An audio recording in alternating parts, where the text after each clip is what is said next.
Calculus BC, and this video is really to just help you prepare for the FRQ practice 4.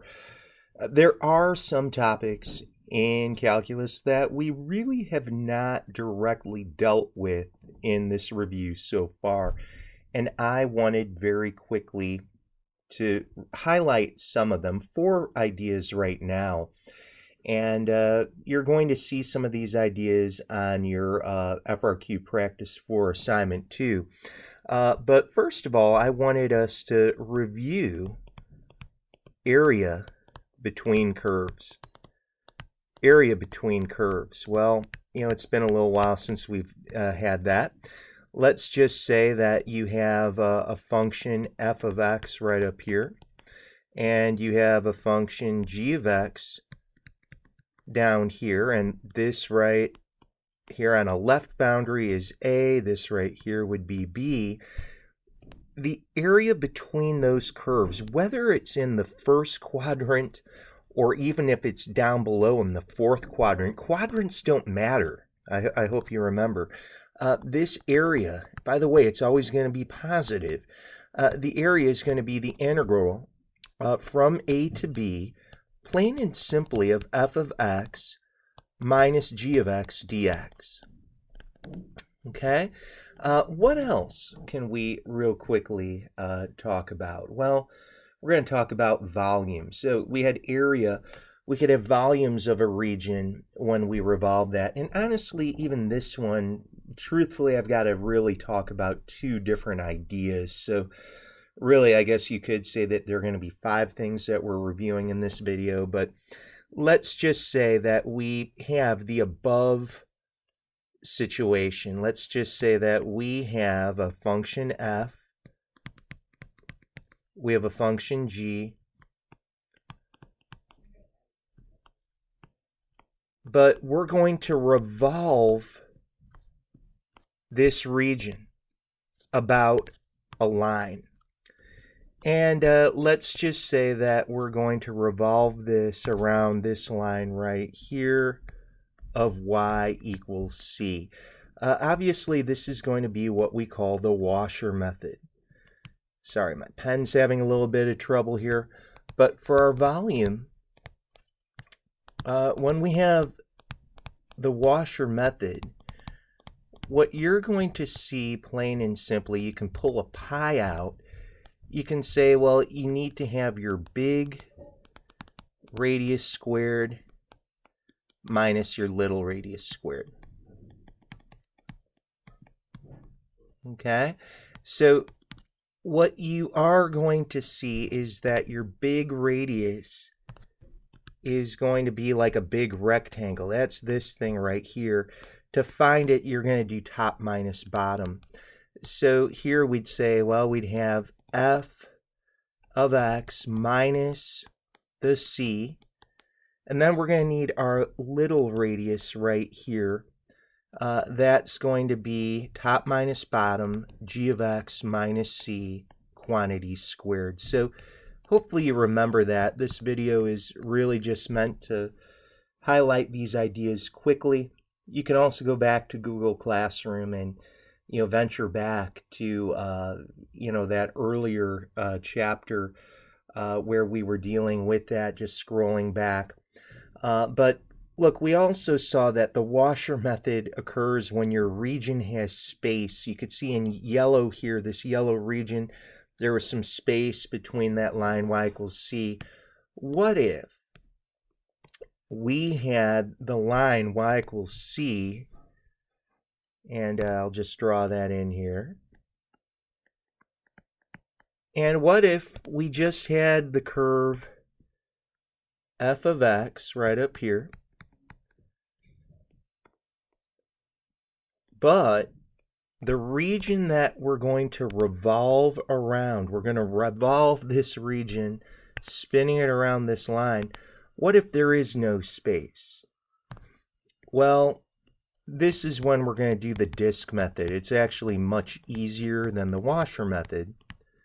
The disk method is plain and simple, just finding your radius here. Again, you can pull your pi out. You could leave your pi in as well. but it's just big radius squared. It's really a pi r squared. So I'll have f minus c, or f of x minus c, quantity squared dx. And that's going to be your disk method. So there's really something else that we could real quickly review in regard to this, and that would be in regard to cross sections. With cross sections, please understand you're not necessarily going to have a pi out in front unless your geometric shape that you had for the cross section happened to be a circle. And maybe just to help you a little, we could actually go back to our cross-section lesson. This is going all the way back. I'm going to have to open this up. We talked about a previous chapter before. It's in chapter 6. Just real quickly talking about what is happening for the cross-sections. Well, the cross-sections, the volume was from A to B. Here's A of x dx, where every cross-section had the same geometric shape. So you could see, for example, 1, you'd start off with a region, and they'll tell you that each cross-section might be a semicircle. In green here, we highlighted that. That would be a diameter. And again, to find lengths, we always do top minus bottom or right minus left. As you work that out, you can see that you can have a diameter, you can get a radius. You will need to use a traditional geometric formula. For a circle, it's pi r squared. For a semicircle, it's 1/2 pi r squared. A lot of times you might have a square. You can see your region could span into the first and second quadrant, and they'll tell you that the cross section might be a square. Well, as you look at this, as you would make a slice, you can see that this right here, this square would be the side length in green, and it would be top minus bottom.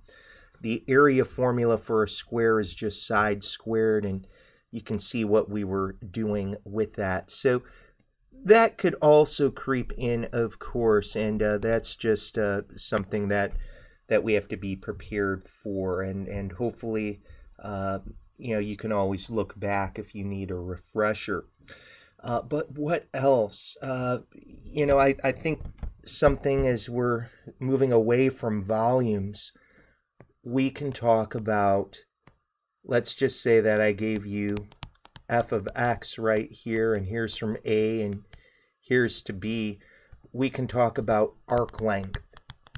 Wow, it's been a while since we've done arc length. The arc length is going to be the integral from A to B of 1 plus, take the derivative of f, that's f prime of x squared, then we'll have dx. So that's if, perchance, arc length is going to creep in. One last thing that we should talk about, and that's the derivatives of inverse functions. That's something, as I was reflecting back on what we haven't really covered so far, we're going to, get to inverse functions. So let's just real quickly remember what's happening. Let's just say that you have f of x right here. And we could say that we've got a point. We can have the point A comma B. And let's just say that we've got g of x, where we're going to say, do you know what? G of x is actually the inverse function of x. And that means if you have the point A comma B, that means you'd have the reflected point about the line y equals x, a B comma A. Well, maybe you remember, how we dealt with this in chapter 7.